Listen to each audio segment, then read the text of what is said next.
Hello everyone, welcome back. Thank you so much for joining me. I still have glitter on my face. Listen, I want to do a reaction video for you. But the reason I'm sitting here looking like I've just woken up is because I've just washed my face.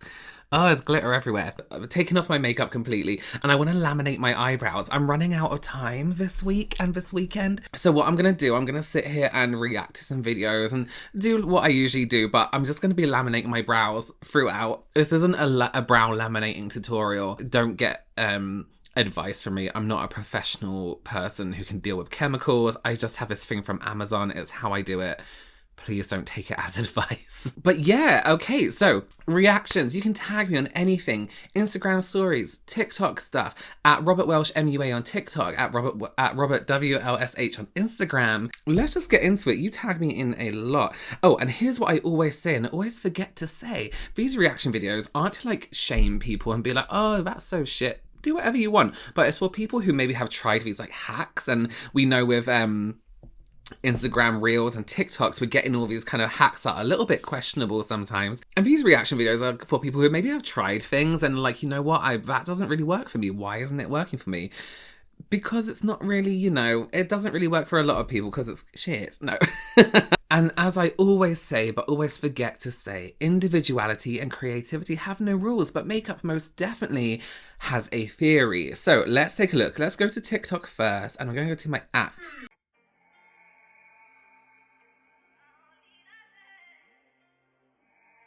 If it can make me look snatched, I'ma try it.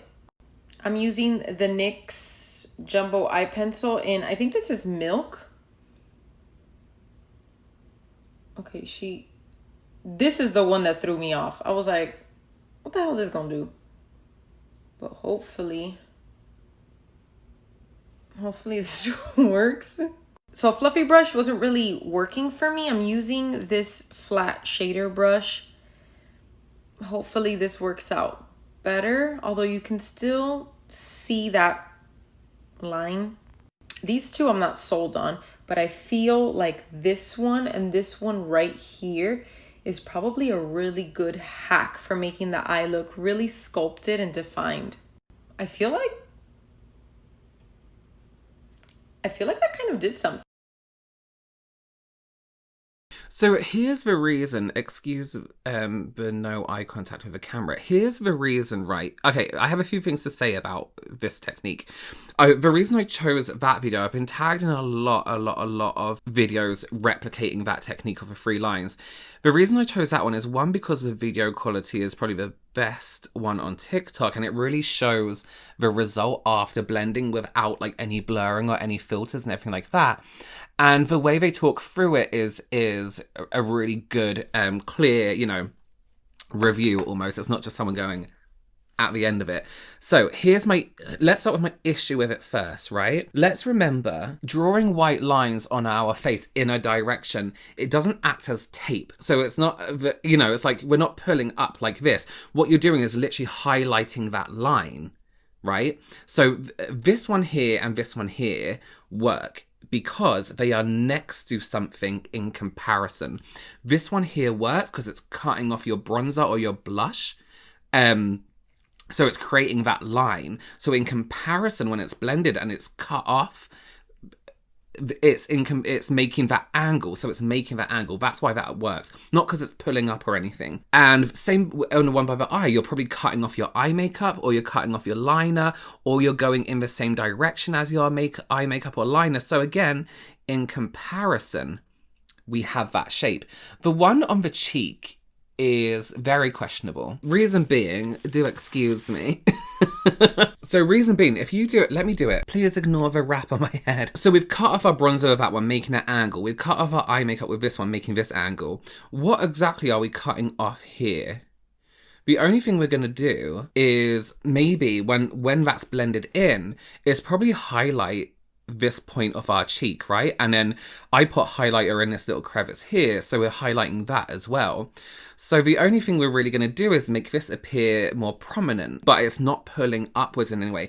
This is a thing, when we sculpt like this, when we draw lines like that just randomly, we're not pulling. It doesn't physically pull. It needs, again, highlight and contour needs comparison. Contour looks deeper because compared to the rest of the face, it's deeper, you know? It's ashier. Highlight looks highlighted, one, because it's reflective, but like if we're going to do like a matte highlight, it looks highlighted because in comparison it is brighter. So it needs something. If we're going to sculpt, if we're going to use it to sharpen, that's why this works. That's why this works, because in comparison it cuts off that shape. I want to be daring, baby, dance the night away. I let my head down if I want. Yeah, I absolutely love that hack. No, I have no idea what's going on. What's happening in that one? I don't know. I actually don't know what's going on there. I don't know what that was. Were they trying to clean it? Was a toothpaste meant to be like sterilizing it? I honestly can't comment on that because I don't know what's happening. So let me tell y'all how y'all been doing your eyeliner wrong this whole time. Now, the way you're doing eyeliner now probably looks something like this. It takes way too fucking long to do. They want you to get the ratio of thickness perfect. It's impossible to get the triangular point, and I'm telling y'all are stressing yourselves out. Instead, I want you to try it my way. Use a cotton pad to rest your hand on while you're doing your liner. That way you don't mess up your base. I'm going to follow along the curve that my bottom waterline naturally makes and go in that same direction. yeah. This way you have more of a lifted effect. Using a pointed Q-tip and micellar water, I'm going to make sure that line is as straight as possible. Instead of trying to connect all the way out here towards your eyelid, just do this corner right here.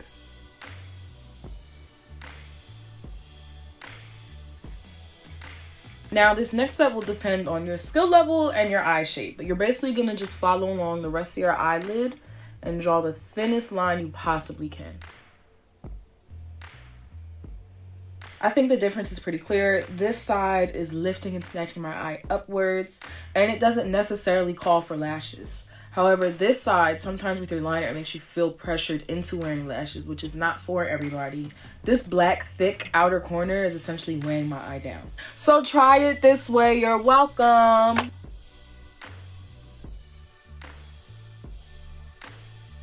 Okay, there are multiple reasons why I love that technique. What great. Here's something, right?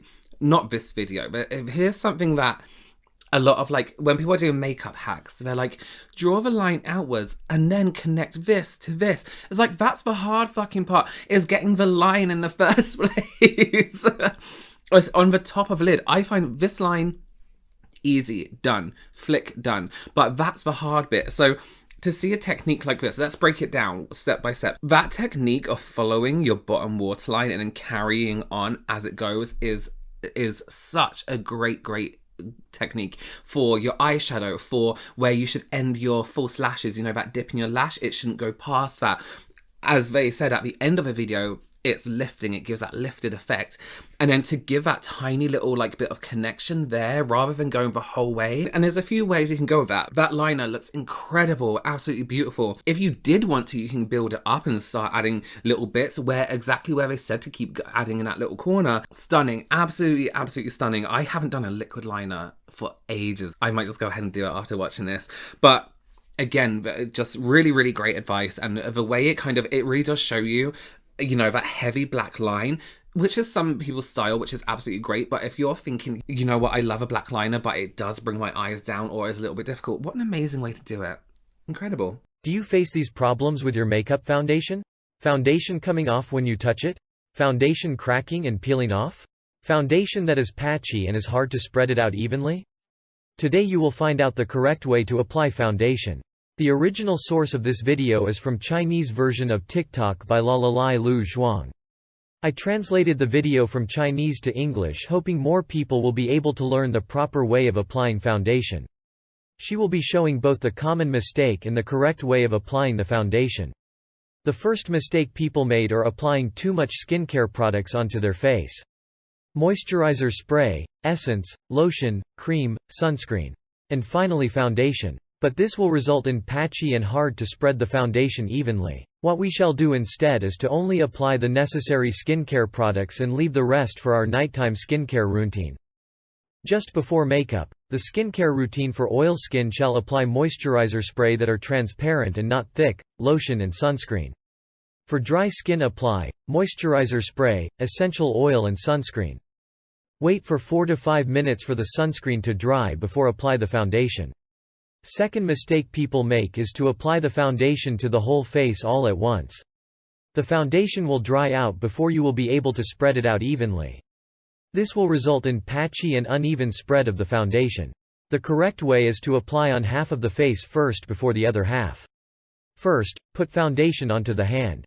Rub it on the hand. Spread it onto half of the face as shown. Use a beauty egg, keep tapping in the direction as shown.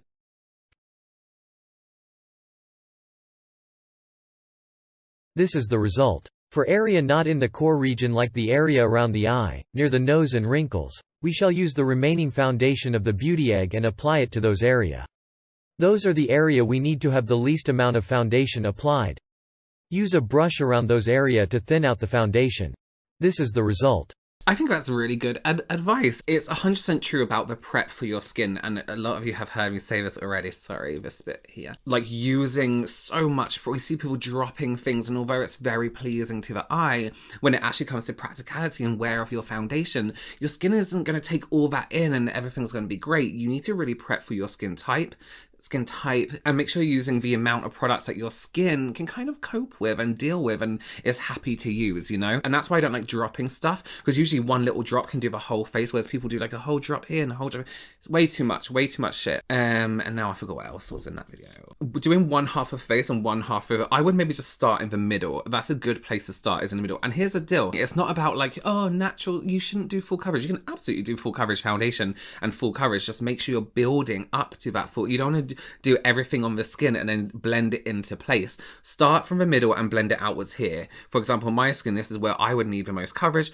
I don't really need so much coverage around this area here, but I will still cover. However, most of my coverage is going to be in this area, then I'll blend out. I think we see a lot online of like painting things on and getting it all on the face and then blending, but just do it bit by bit. It will last so much longer, it'll be so much better. These are my top tips for looking younger.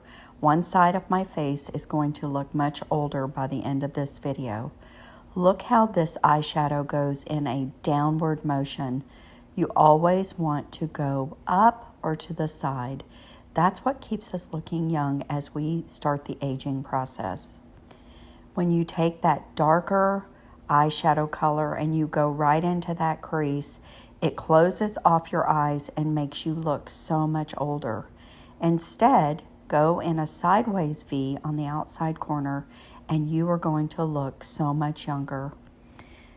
Look at how you are not to use your blending brush. Take it on the outside edge and blend that way. Then do not use heavy glitter on that movable eyelid. It just weighs your eyelid down. Instead, go with a soft shimmer on the movable eyelid and it really opens up your eye. Oh, black eyeliner on that top movable eyelid. It really closes your eyes off, ladies. If you love it, that's fine, but for me, it doesn't work. Instead, I tightline on my waterline, and it gives my lashes a fullness without making my eyes look heavy. And then underneath the eyelash line, no black eyeliner.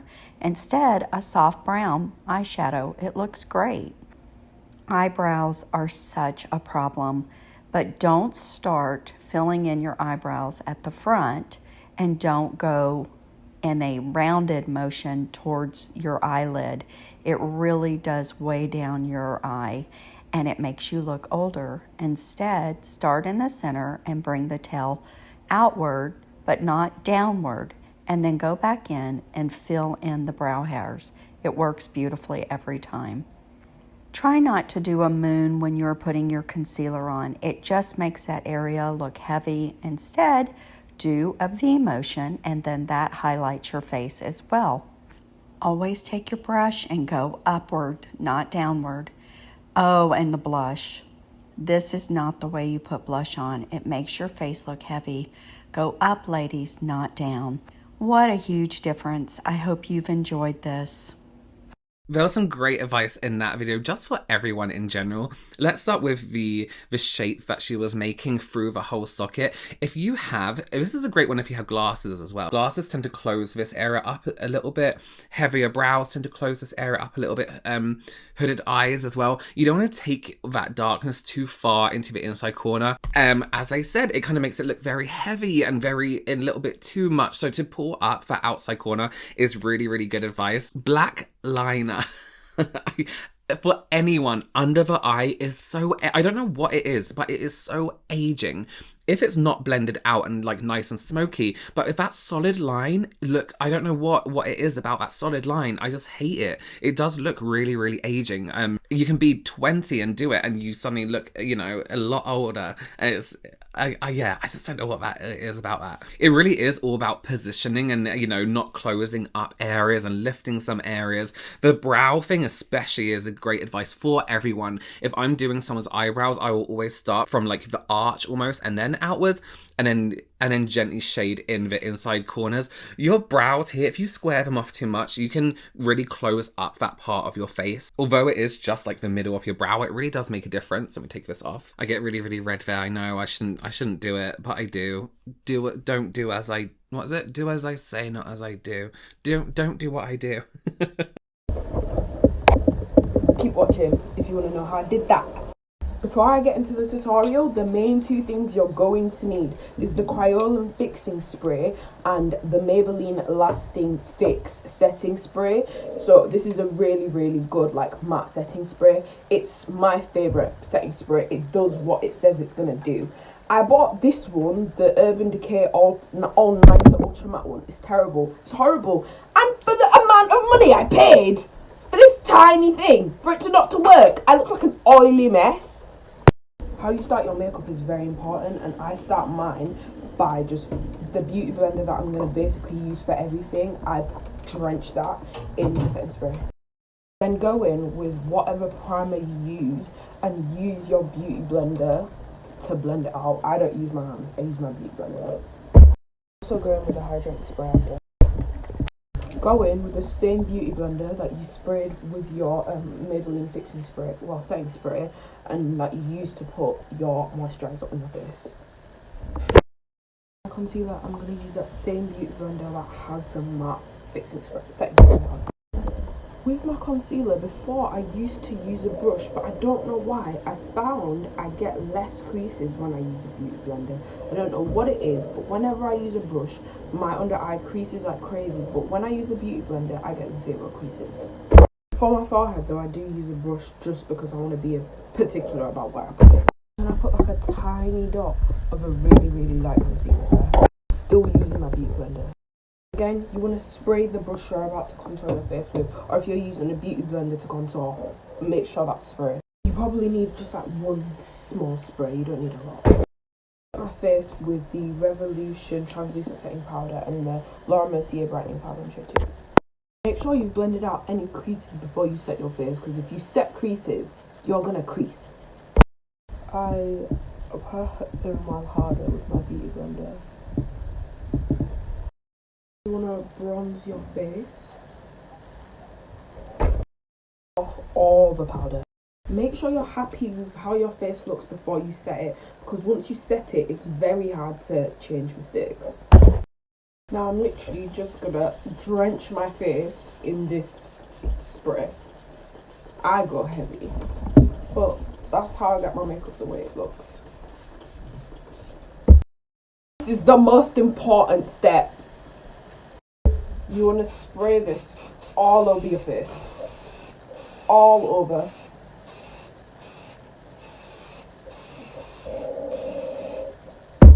That's how I get my makeup like 95% makeup. I wish it was 100, but I'm not a wizard. I'm a makeup artist. Very close, but different, you know? Let me tell you, that is so... Let's just start with this. when people, oh god, it keeps getting redder and redder. Don't worry, this happens all the time. I'll be fine tomorrow. When she was talking about 99% set, there, unfortunately for like oily people, there is no like, you know, a crazy dream product that's actually going to stop oil from coming through all the fucking time. Otherwise that person will be a billionaire, and you know, we'd be buying a product because it'll be a breakthrough, it'll be incredible. However, okay, I've touched on that Kryolan setting spray already once, but I know like my reaction video is kind of bringing a new audience. I'm so sorry you have to look at my face like this. I do apologize. Maybe don't look. It's a podcast. Yeah, but for those of you who are maybe new here, that setting spray is incredible. Here's why I love that technique. The matte setting sprays, a lot of them contain a kind of powder. A setting spray that contains a powder before your makeup, amazing. Even if it's just powder pressed into primer before makeup, incredible.